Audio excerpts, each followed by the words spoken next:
Which is apparently lagging a little bit, but okay. So this is Canyon. This is an unranked player, and it's a normal game. Here he is in the chat. But so I already watched a little bit of this game, and the last time I made a matchup or a replay analysis of an unranked player, I got a lot of complaints that were like, "Oh, it's so boring watching unranked." So two things to say about that. One, I think it's useful for unranked players to see what I have to say, but also this game I'm going to try to focus on some of like the lower level mechanics that I think in the other replay I talked a lot about, like, you know, mid game transitions and like rotations and stuff like that. Really, none of those matter. So in this game I'm going to try to talk a lot more about just like the very basics of top lane. This is going to be Trundle top, and the basics of you know, last hitting and stuff like that. Because I think that's by far the biggest problem that I saw in this, like in what I saw of this game. I didn't watch the whole thing, but I watched like the first 20 minutes, I think, and there's a lot of stuff like that. So, very first thing, the higher elo you get, the less you'll see of people waiting until 20 seconds to even start moving. So this is not too bad, but you should know. You have all of loading screen to decide what to buy, so you should basically be out of base by like 20 seconds at the latest. Obviously, I don't even do that all the time, but it's just something to keep an eye out for. Like, if you're really tryharding, you should get out of base really quickly. Nice little dance. This is a mistake I make all the time, but you should always be watching your jungle, even though Trundle dance is hilarious. So I actually approve of that. Like, Jinx should not be standing on a tower, Annie hugging the wall for like no reason. This stuff shouldn't be happening. You should be in your jungle. Usually the best place to stand, if you're purple side, is right here. Because then you would see this cannon coming in, and he wouldn't have dropped this sword, for example. I doubt he's going to do anything with it, but it's a good habit to get into. So let's move right into the laning phase. So this is the very first thing I noticed when I was watching this earlier, is look at how passively you're playing, and you kind of have to consider the matchup in this case. You know that Kennen he's going to outrange you, right? He's ranged, you're not, which means he can pretty much harass you for free. And you don't want to be in the position where you're under a tower and he's hitting you and you can't do anything about it. You want to be in the position where he's forced to use his auto attacks on minions, and you have a level advantage. So the very first thing you should have done is started hitting these minions like crazy and started rushing level 2. Basically, especially if you watch me play, you'll see that a lot of my matchups are decided, or the way I play, I decide if I want to push at level 1 or level 2. And I decide that well in advance of getting it into the lane usually. And if you're Trundle against Kennen or any other, pretty much a lot of bad matchups actually, you want to have a level advantage against them. So I would have liked to see you push really hard here. So you're playing passively. You're not even you're not pushing at all. You're kind of last hitting, which is good. Like it's fairly safe because he's not getting a lot of press on you. But if you had rushed level 2 instead, you would have been in a stronger position from here. Here's another thing. Once the lane is really big on their side, you can auto attack constantly, and you're never going to risk the lane pushing away from you. In a situation like this, if the bigger the wave is, the more CS you can miss under your tower. And actually, I think here you end up missing almost all of these. I think you get one. You miss that one. You miss this one, I think. Yeah, and then so you get, I think, 2 of the CS that he pushed toward you. So he's also CSing poorly, but at this point it's been, I want to say that was the 4th wave, right? Either the 4th or the 5th wave. So or sorry, 3rd or 4th wave. So at this point you should have a lot more than 11 CS. You should have at least 18. 18 would be perfect, and I think more than that. Yeah, with the siege minion, it's definitely more than that. So the fact that you're at 11 CS is a pretty bad sign at this point. So now at the lane reset, it's pretty much the same idea. You should definitely be pushing this. Like, yeah, you frozen domain, you run at him, and he lightning rushes away. And there's not really anything you can do to prevent that, because it's such a lopsided matchup in terms of range. So that's just kind of something to think about. You have to play against the other champion, not just play your own champion, if that makes sense. Think about why you're doing what you're doing. So this makes this pretty fast, so I'm just going to fast forward. He basically pushes to your tower. There's a gank here, nothing happens. Alright. So that's another thing I noticed a lot of the time. You mess up small mechanics. Like, yeah, that you should have gotten that auto attack. You canceled it early. Your auto Qs aren't really on point either. So there's a couple of basic mechanics like that. Oh, this is actually something I want to talk about. So you just lost, or not, you didn't lose CS, but you're done with this wave. And you have 915 gold, which is not anything. Like, if as Trundle, I think my first item against Kennen, if I felt that it was a difficult matchup, I would get a Hex Drinker first, especially because they have Morgana, they have Akali, they have Lux, and their only 80 damage is actually Jinx. It's Morgana Jungle, which I don't know what that is, but so your first item should be Hex Drinker. And right now you're at full health and mana and you're recalling. So that's something I noticed, because you need to be timing your recalls around your item points or around your health points. So once you have a strong point where you can get a good item, that's a good point to recall. Once you're really low health or mana, that's a good point to recall. But just randomly in the middle of the lane is not so good. And I think you ended up buying a Vamp Scepter, which you didn't need because you were full health. The wards, I want to say? No, just one ward. That's fine, but it doesn't make a huge difference, especially since he's constantly pushed to your tower. So here he fights you, and then he dies, actually. And that's good.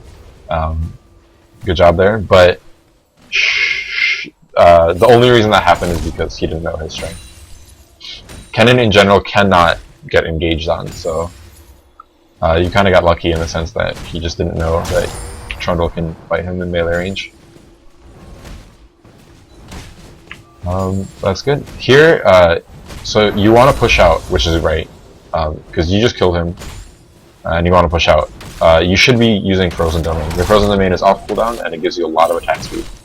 So try to use all of your spells, no matter how much mana they cost, no matter what, when you're pushing, because it's really important to get to his tower and deny him CS before he can get back to the lane. So just something to consider about. You know you're pushing, but you're not doing it as effectively as you could be.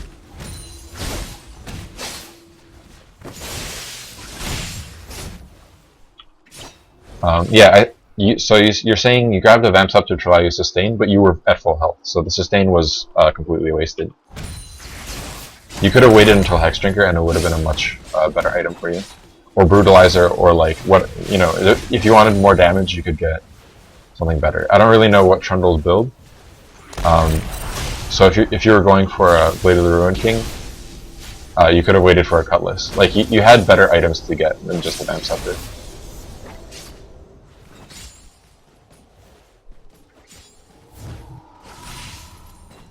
Alright, here you have 1,000 gold. I think you can finish Cutlass, and I'm not sure what you buy. Let's see. A Negatron.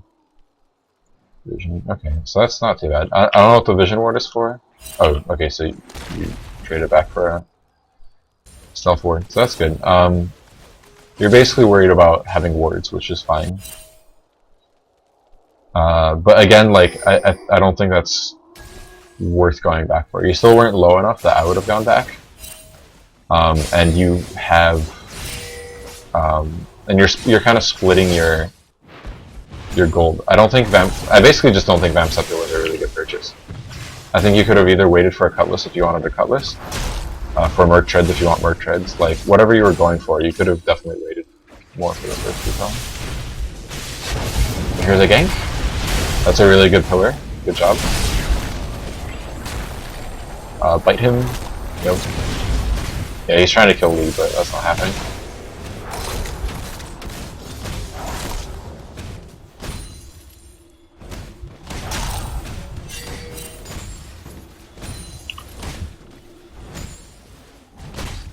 So that's an interesting thing you just said. So you said you're trying to hang back and force him to use Lightning Rush. Because his Lightning Rush should have to be on cooldown for you to engage him. And that's a really good point. That's actually what got you your first kill, is he Lightning Rushed on you with his ult. But the thing is, Kennen doesn't need to use Lightning Rush to win that matchup. He can just right-click you and press Q. So it's good against someone who doesn't know the matchup, but it's not effective against Kennen in general. It might be effective against that, like as a cheese, I guess. It's not really a consistent way to play against Kennen. And like especially now, since he's scared of you, he's basically just poking you. It's kind of fast forward, but yeah, he can just get out and then yeah, once you move back, he can poke you. That's basically what the matchup should look like for him. If he had a Doran's Blade, it would be a little bit easier for him. I'm actually not sure what he started with. Because then he'd be doing a little bit more mixed damage and doing a little bit more damage with his autos.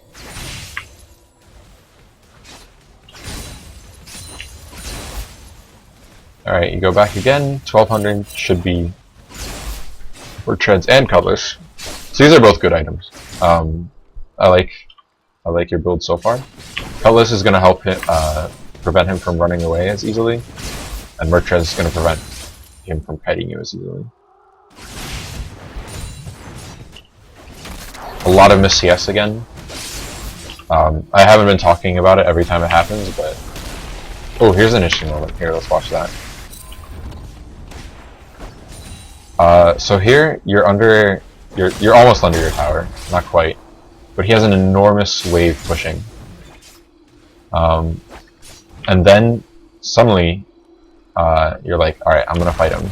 So right here, his Lightning Rush is not on cooldown, and more importantly, his wave is huge. All of this is going to push to your tower within like the next 2 seconds, and your wave is not going to be there to stop it.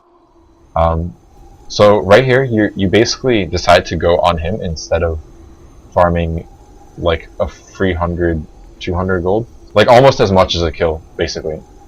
This is a free kill, and instead you're going for the Kennen who has no Lightning Rush on cooldown. He still has Flash, and you're really far away from him. Like you're not even close enough to slow him yet. You're just running at him. So that pillar is good, and like I think you end up putting a pretty good amount of damage on him. But look at what's happening to your wave in the meantime. Like there was no chance of that actually resulting in a kill. Yeah, like he kills you. His Flash is still up. You just lost a huge wave. So it was kind of risky of him to go back in, but even if he didn't go back in, if he just kept running out, it was just like, it kind of looked like you decided to fight him because you're like, oh, I should be fighting him, like I'm stronger than him. But you really have to pay attention to cooldowns and to where your minion wave is at all times. Because you ended up losing, I think, upwards of like 20 CS there. He now has a 15 CS lead on you, and it would be even more if he was better at CSing. So you put yourself really far behind in your lane by doing that. So that's kind of like a basic top lane thing, that pretty much no matter what is happening, it's always focused around the push of the wave and how big the wave is, which way it's pushing, whose side it's pushing toward, and whether it's going to reach the tower. All those things.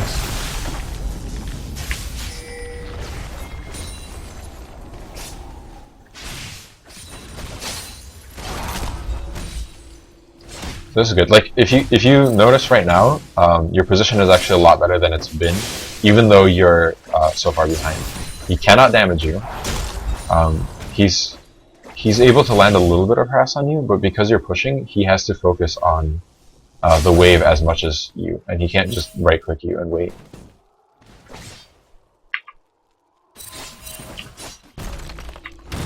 Golems are always good.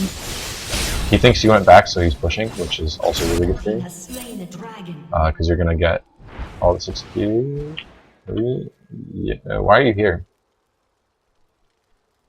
Again, like the wave is at your tower, and you're just you're losing all the experience. I'm actually not sure why you did that. I think you're too focused on killing him. You don't really necessarily have to. Actually, if this works, yeah, no, it isn't gonna work. I think in matchups where you can't really kill him, like your only option for killing him is if he makes a really bad mistake, because he has an escape and 3 stuns and like his ultimate and everything.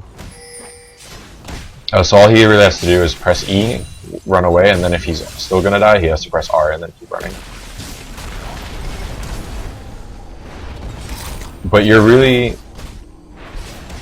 that was a good game. But it looks like you're really focused on killing him when you could be a lot more focused on just outscaling him. You farm really well as Trundle. You benefit from farming because you heal up. You benefit from autoing because you heal up, because you have lifesteal. Sorry, not spell damage. And you just scale better than Kennen. Kennen is basically a walking ultimate, but with 6 items, Trundle can, 1v5. So you don't really have to worry about killing him as much as you are. You got the 1 solo kill at level 5 because he made a mistake, but otherwise, like, you can just wait for ganks like that one.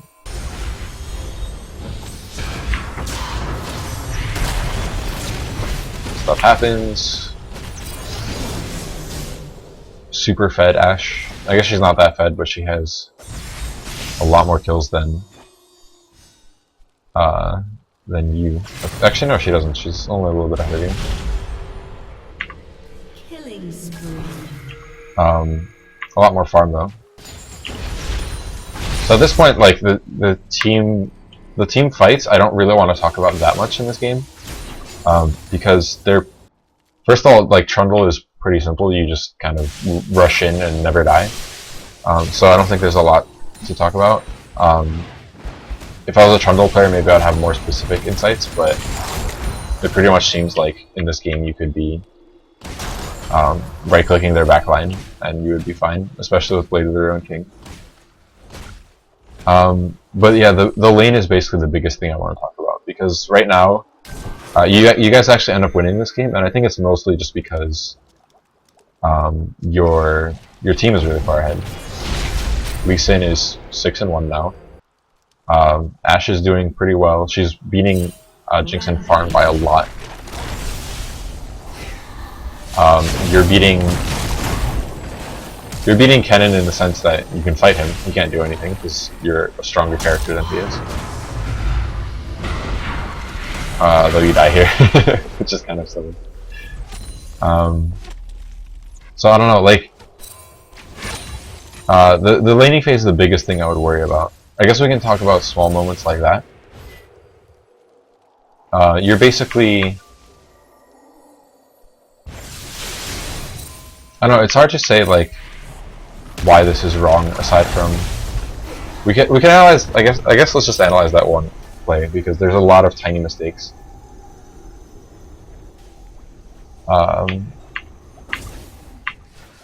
That we can cover tiny, like, mechanical mistakes in team fights as well. So I'm just gonna fast forward through and look at like little skirmishes that you get into. So here, you're sitting in this bush, you're waiting for Kennen, so that's good. This is good because I think his lightning arc still up, but he's ranged, as we've been covering, and the only chance you really have of killing him is getting him into melee range and then slowing him. You have your bite, you have your Blade of the Ruined King, you have your pillar, right? But what you actually end up doing here is silly. You know he's going to walk past you, and he has no idea where you are. But you pillar behind him before he even has a chance to find out that you're there. So you don't wait for him to lightning rush, you don't wait for him to do anything. And this pillar ends up not doing anything. He doesn't even know you're there. And now you're behind him, and he just has a free escape path this way. So at this point you've wasted your pillar. Frozen Domain was cast up here, so that's good. That flash is okay. But right now you've used your bite. I guess your bite doesn't really have a cooldown, but you used your Blade of the Ruined King and used your pillar. And you're getting CC'd now. So I know you want this, but like if you just look at your cooldowns, there's no possible way that you can get this. Your flash just went out. Your flash just got used. Your Blade of the Ruined King just got used. Your pillar's still on cooldown. There was no chance of you getting that kill. So basically, once you missed the pillar, I think you should have just backed out. If that pillar would have gotten you the kill really easily. If you bit him, then pillared, then Blade of the Ruined King after he lightning rushed, it would have been a really easy kill for you. So I'm just gonna fast forward and look at little other skirmishes you get into and try to cover tiny mistakes as well.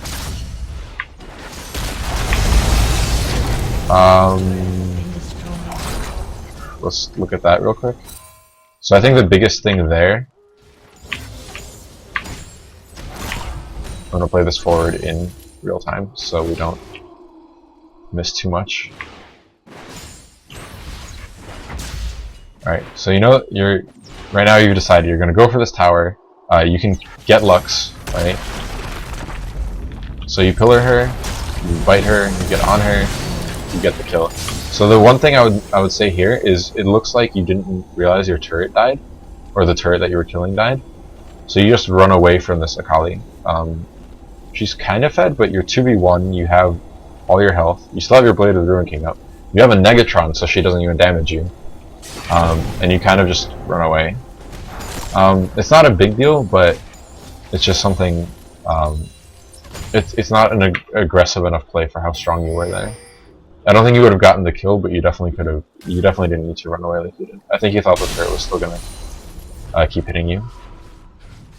So that's a really minor thing. It didn't like impact the game at all, but it's just evidence of like not really paying attention as much as maybe we should be. Here, this is good. Basically, just your team trucking through them. Let's see. You still have your pillar. Alright, they all get out. Oh hey, the flash ult from Morgana. So focusing her there was good. So at this point you're basically just your team is so much stronger that you're basically right-clicking your way through them and winning team fights. There's not a lot to like adjust. That pillar was pretty bad. But I guess you were scared for Jinx, so that's fine. Blue team's turret has been destroyed. You were signaling to leave and Jinx didn't want to. Neither did Annie, so that wasn't on you. You could have probably fought, but given that you were behind them, they should have been backing up. Let's see.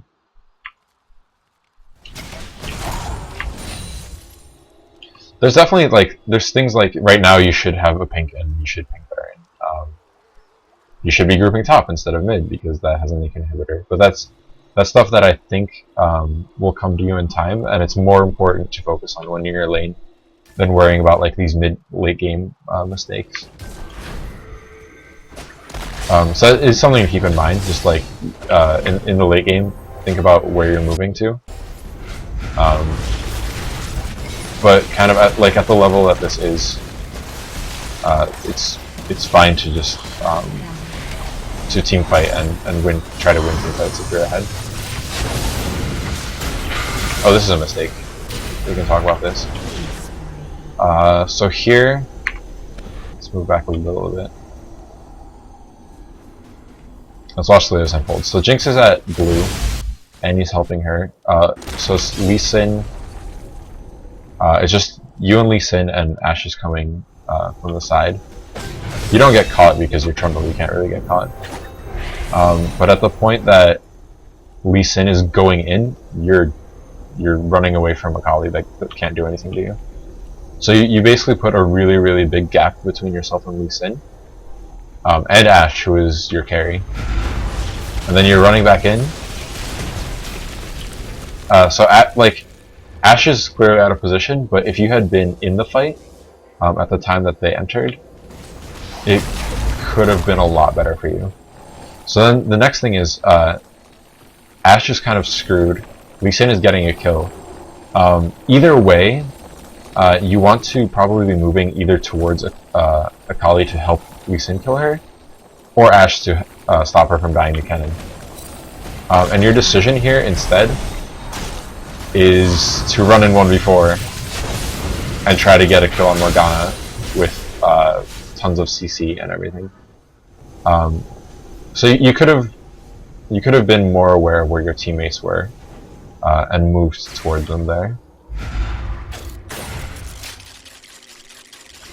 It's kind of just like an awareness thing. It's one of the most difficult things to get used to in Loot, because if you're not paying attention to stuff, you can't just be like, all right, now I'm going to pay attention, and then suddenly you see everything and like the entire metagame becomes apparent to you, and then suddenly you start winning everything.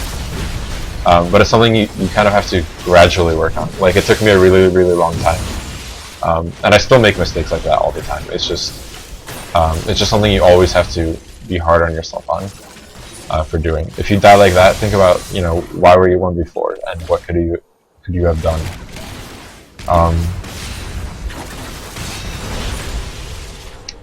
Yeah, basically stuff like that. Let's keep moving.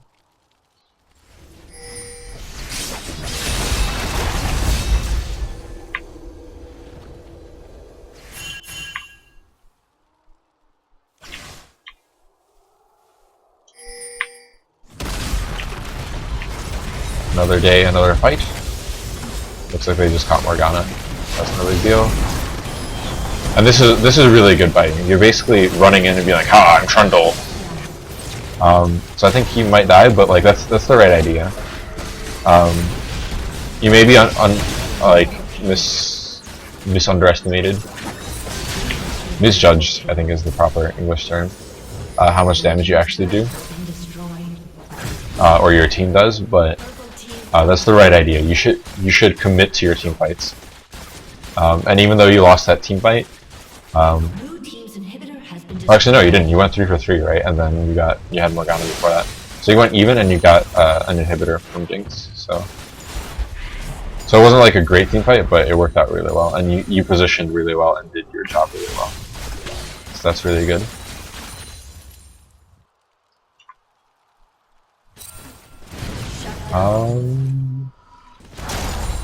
Moving along.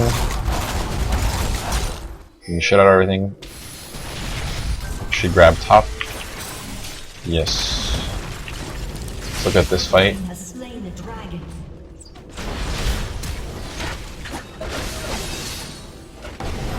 You can't really do anything there, so yeah, just take the inhibitor.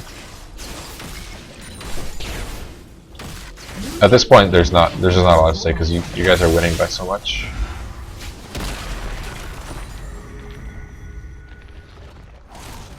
I think that's basically going to be it for this game. I'm going to watch the last couple minutes just in case.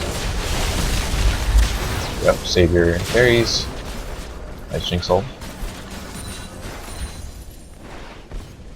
And now you can just wait for bot and top to push and then take mid and win. And I imagine that's exactly what happens. Yep, run in there. That's what I like to see. You're just up in there doing shit.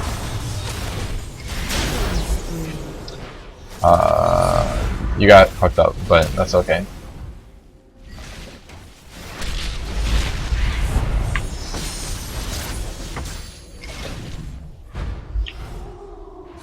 It looks like you understand your team fighting role really well, which I like to see. I hate to see like Trundle players who stand in the back and are like, why are you guys all going in? and then they're full health. So knowing your strength will come with time, but knowing your role is something you have to be like consciously aware of. So it's good that you're doing that. Where are you? There you are. I'm not gonna bother watching anything.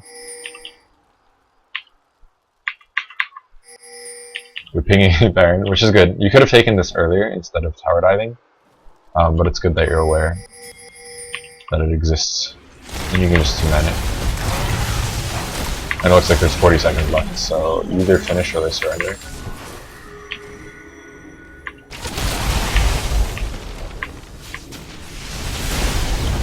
Yeah, here comes the surrender. So, or it doesn't come because wall replay is glitched as fuck. That's weird. I can't even fast forward anymore. But you're gonna end the game really soon. So let's just, I guess, watch them die real quick. But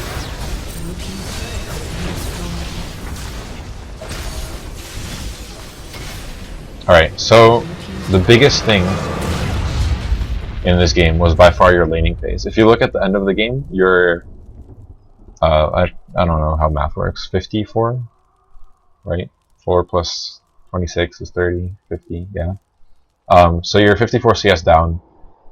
You're not carrying. Like in this game, you didn't get carried in the sense that you didn't feed and then your team had to like put you on their back and really try. But you contributed less than you could have if you had convincingly out-farmed Kennen.